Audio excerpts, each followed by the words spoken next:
Hello दोस्तों, स्वागत है आपका हमारे YouTube चैनल हिस्ट्रिकल जानकारी में। अगर आप चैनल पर नए हैं तो चैनल को सब्सक्राइब कर लीजिए और बेल आइकन को प्रेस कर लीजिए ताकि हमारी आने वाली वीडियो आपको सबसे पहले मिल जाए। आज का टॉपिक है दुनिया के सबसे शक्तिशाली धनुष और उनको धारण करने वाले योद्धा। पहले नंबर पर आता है पिनाक। भगवान शंकर के धनुष का नाम पिनाक है। एक मुख्य कथा के अनुसार पिनाक भगवान शंकर का मूल धनुष है। यह धनुष विनाश या प्रलय लाने के लिए प्रयोग किया जाना है, ऐसा माना जाता है। वाल्मीकि रामायण के अनुसार बताया जाता है कि भगवान देवेंद्र द्वारा समान क्षमता के दो धनुष बनाए गए थे, जिनमें से एक धनुष भगवान शंकर तथा दूसरा धनुष भगवान विष्णु को दिया गया और उनसे अनुरोध किया गया कि कौन सा धनुष अधिक शक्तिशाली है, यह जानने के लिए आप युद्ध करें। लेकिन तभी एक आकाशवाणी हुई कि यह युद्ध विनाश का कारण होगा, अतः यह युद्ध रोक दिया गया और भगवान शंकर ने अपना धनुष पृथ्वी पर फेंक दिया और यह धनुष शिव धनुष के नाम से पृथ्वी पर जाना गया। यह धनुष राजा जनक के पूर्वज राजा देवव्रत को मिला। रामायण के अनुसार यह वही धनुष है जो श्री राम ने सीता से विवाह करने के लिए स्वयंवर में भंग किया था। सोचने वाली बात है कि आकाशवाणी द्वारा यह युद्ध रोक दिया गया, तो यह धनुष कितने शक्तिशाली होंगे। कहा जाता है कि त्रिपुरासुर का वध भी भगवान शंकर ने पिनाक से ही किया था। नंबर 2 पर आता है शारंग। भगवान विष्णु के धनुष का नाम शारंग बताया जाता है। एक कथा के अनुसार बताया जाता है कि शारंग को भगवान शंकर के धनुष पिनाक के साथ विश्वकर्मा ने बनाया था। ब्रह्मा जी ने यह जानने के लिए कि भगवान शंकर और भगवान विष्णु में श्रेष्ठ तीरंदाज कौन है, दोनों के बीच युद्ध करवा दिया और युद्ध भयानक होता गया और ब्रह्मांड का संतुलन बिगड़ने लग गया। लेकिन ऐसा माना जाता है कि जल्द ही भगवान विष्णु ने भगवान शिव को बाणों से पराजित कर दिया।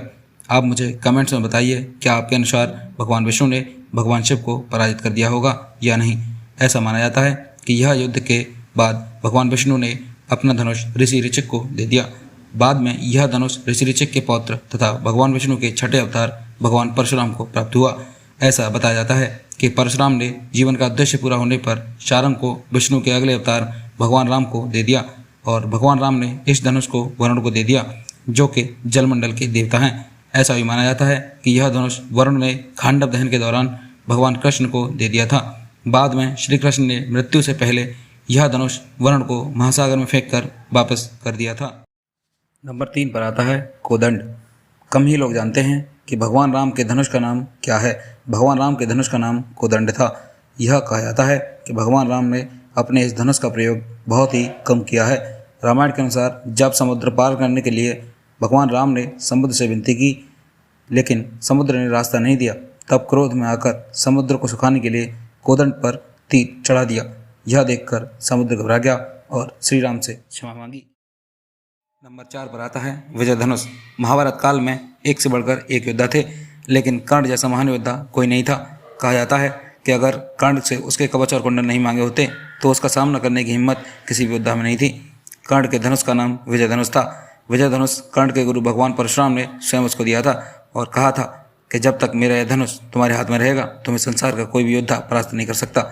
कर्ण के धनुष के निकले बाणों का वेग इतना होता था कि वह अर्जुन के रथ को पीछे धकेल देता था, जिसकी तारीफ खुद भगवान कृष्ण करते थे, क्योंकि रथ पर स्वयं श्री कृष्ण तथा हनुमान जी तथा रथ के पहियों से शेषनाग लिपटा हुआ था, जिससे साबित होता था कि कर्ण अर्जुन से अधिक वीर योद्धा है।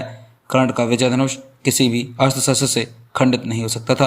कर्ण को अर्जुन ने तभी मारा था जब कर्ण के हाथ में उसका विजय धनुष नहीं था, क्योंकि कर्ण दलदल में फंसे रथ के पहिए को निकाल रहा था। नंबर 5 पर आता है गांडी। गांडी महाभारत काल का प्रसिद्ध धनुष था।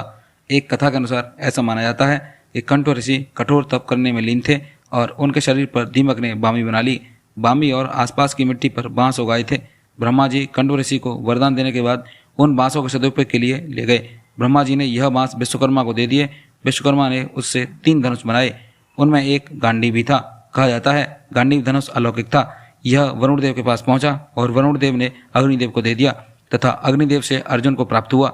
वह किसी शस्त्र से नष्ट नहीं हो सकता था। वह बहुत से धनुषों का सामना कर सकता था। जो भी उसे धारण करता था उसमें शक्तियां आने लगती थी।